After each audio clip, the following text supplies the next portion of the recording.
Have you ever wondered what it was like to be a cleaner? To set the world on fire, to burn the infection out, to cleanse it through the flame? What's going on, everybody? This is your boy Agent TSwandol, and I'm bringing you another build video for Tom Clancy's The Division. And today I'm presenting y'all with the Devil's Breath. It's the Classified FireCrest build, and this thing is a beast in PvE, and it can also be used in PvP. So I'm not going to stand around and BS a lot. I'm going to get right into the build, and then we'll wrap it up with some gameplay after that. But let's get it started off with what exactly is FireCrest. So FireCrest, the two-piece bonus for FireCrest, gives you +3 incendiary grenade capacity. Now, if you want those extra grenade capacity, or if you want the extra incendiaries, you actually have to go find them. It's not like you can just go restock and it gives you all the incendiary grenades. So there's your two-piece bonus. The three-piece bonus gives you 50% flame turret range and 30% flame turret damage. The four-piece talent is FireCrest, and it is your weapon damage is increased by 15% against burning targets, which is very, very, very strong, especially when you're stacking into electronics like I have. Alright, so now for the five-piece bonus, you get +1 incendiary grenade capacity, so you add that to the +3, so now you have +4. You get an additional 5% flame turret range, so now you're sitting at 55% range from the base. And then you also get an additional 20% flame turret damage, and so that's going to put that together, and that gives you an extra 50% flame turret damage over the base damage of what it is. That doesn't calculate in any extra skill power or whatnot electronics that you have. Alright, and so now set bonus 6, which is called Talent Improved FireCrest. Bullets have a 2% chance to cause an enemy to burn. Burning targets can now cause a fiery explosion when killed once every 10 seconds. This is the very important part right here. This was just changed recently. The agent is immune to their own fiery explosions, so that's really cool. It used to be where you catch yourself on fire, and that was annoying.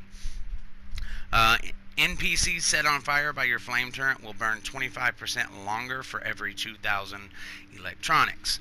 And so, as you can see, I have 10,000 electronics, so I'm going to get the full 100 and something% burning longer. So, alright, so now that you know what it is, let's get into each individual piece. This is my chest piece. This is fully optimized. I have it rolled 2 electronics, and I have my major attributes are 9% skill haste, 16,674 health, and my minor is 56% ammo capacity.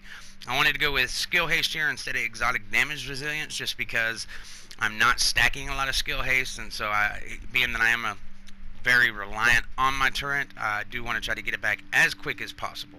So that's why I decided to go with the skill haste. And then I finish it off with 2 electronics skill power mods, 267 electronics with 3,322 skill power. These are God rolled.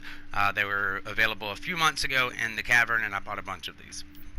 Alright, now on to the FireCrest mask. This again is rolled electronics. Major attribute is 10,030 skill power, and my minor is 12% damage to elites.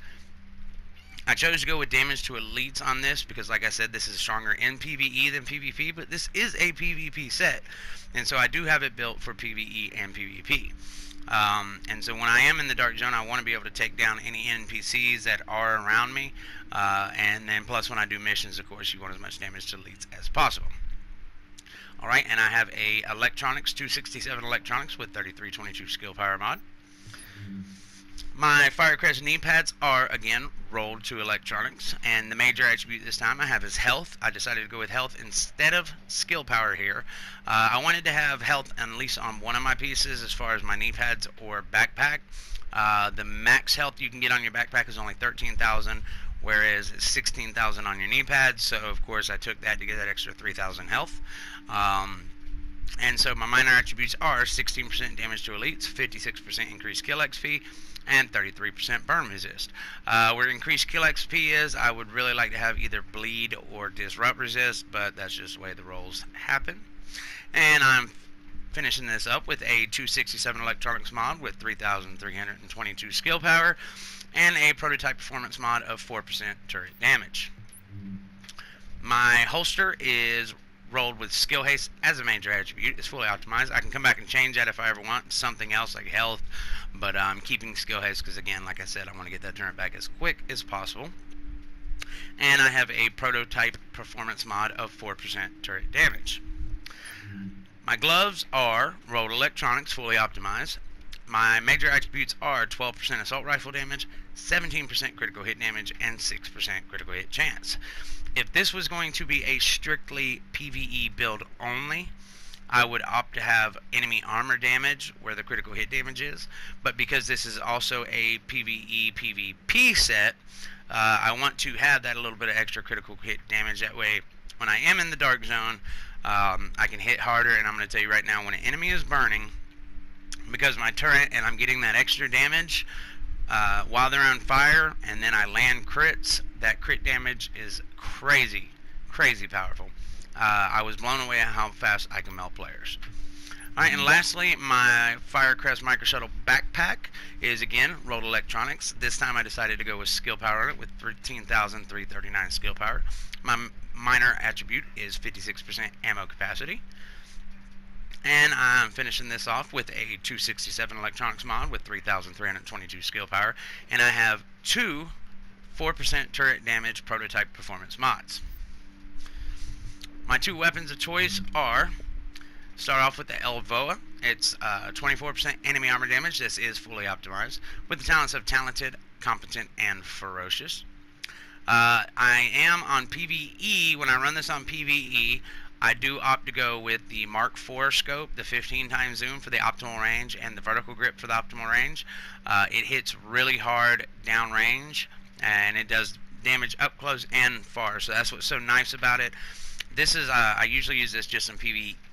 Whenever I do go over to PvP, then I do switch up for the critical hit damage mods on it. But again, I do still use the same Elvoa in the dark zone. Ferocious may not be, necessary for when I'm going against PvP, but talented and competent is, and so I still use it. But the main weapon that I will use is my Urban MDR here. This one is fully optimized, 24% enemy armor damage. I have talented activated on it. So when I get that kill, I get that extra skill power. It's nice having it on both weapons. And then distracted. This is where it gets really good. Distracted is your damage is increased by 18% against targets with status effects. Well, fire is a status effect, y'all. And if you remember, the 4-piece bonus is your weapon damage is increased by 15% against burning targets. So when you throw in the Urban MDR with distracted and the 4-piece here, that's giving me 33% damage on top of that 40% that I already, or 40.5k that I already have right here. And so that is a ton of damage, and if you've used the MDR, you know you can pop some shots off pretty damn quick. So my abilities, of course, I am going with the Dragon Breath Flame Turret. The damage on it is just under 19,000, and that's not with any talented or anything like that. This thing absolutely melts everything in its path. It's got a nice range to it at 18.6 meters, so we're looking at we're going 50, 60 feet. That is just a huge reach. It lasts for 34 seconds. Alright, the cooldown is 34 seconds. I'm sorry, the lifetime is 45. 9 times out of 10, by the time my turret is either destroyed or I blow it up, I've already reached the cooldown to where I'm able to put it out immediately again. And for my second one, I am using the Immunizer Station. Immunizer I use anytime I'm doing certain missions where there's cleaners or where I know I'm going to be under any kind of status effects during that mission. I'll use the Immunizer so I can drop that on the ground and fight during status effects. Or if I go down, I can revive myself on it. If I'm doing a mission or anything where I'm not really worried about being under any kind of status effect, then I will run the life support mod. It gives me a better healing, and then that's when I can actually throw it up high on top of something, and then that way if I do go down, it still picks me up and I don't have to worry about getting close to the box to revive myself. Talents that I'm using are critical save. Use a med kit during low health to increase damage resistance by 20% for 10 seconds. On the move, kill a hostile while moving to reduce incoming damage by 15% for 10 seconds. I have kill a hostile while any skill is deployed to extend any active skills durations by 10%. Sometimes I'll switch this out for police up. Kill a hostile with any skill for a 10% chance of auto refilling all ammo types to capacity. When I do run legendaries, I tend to try to use that. That way I don't have to rely on having to find restock boxes or whatnot. Because when you do a solo legendary, you're going to be spamming out a lot of bullets. You'll tear through, especially running into assault rifles like I do with this build. And then lastly, I have Wildfire, which is just like if you run Predatory, you run Shrapnel. This one is apply a burn to any target, triggers a 30% chance for each target in a 10-meter radius to catch fire. And that is very, very potent, especially when you have a bunch of people rushing you, and that flame turret can hit one or two of them, and then they all catch on fire. It slows them down. It gives me an opportunity to really focus them. Maybe throw a frag grenade in there to get a nice little damage boost on all of them, and then just take them out real quick with the Urban MDR. And so it is very, very powerful. So yeah, this is the build. It is a lot of fun. When I am running PvE without any kind of damage to elite mods, the purple gear mods on it, I'm still rolling with 38% damage to elite, so that's really, really nice. 24% enemy armor damage, so the thing really does hit hard. Each bullet has a 2% chance to cause an enemy to burn. That is nice, but if you watch whenever you shoot, you see there's, oh well, let me do it right now. Try to shoot something real quick where you can see. It looks like you shoot, there you go. It looks like you're shooting explosive rounds, and it doesn't say anything about explosive rounds, but I'm telling y'all, it really does. The damage that you do is crazy, and I honestly believe you might have explosive rounds. So anyway, without further ado, I'm going to get some gameplay rolling. Y'all hit that like button, hit that subscribe button, and look out for me. I'm going to be dropping a video on every one of the classified builds in the game, all 14. So y'all have it. Y'all have a good one. Be easy, and I'll talk to y'all later. Peace.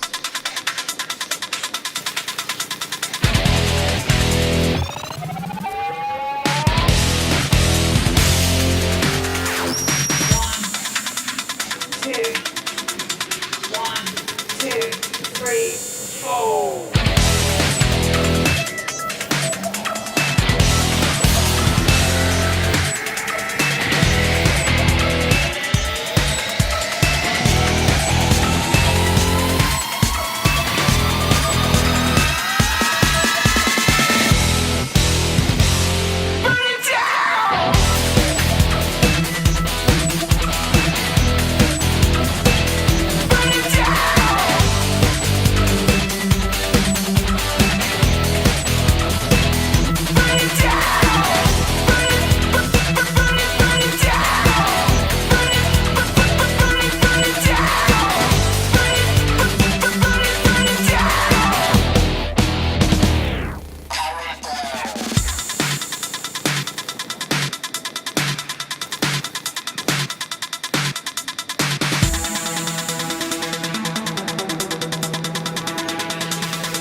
your skills. Look, boy, you in the danger room.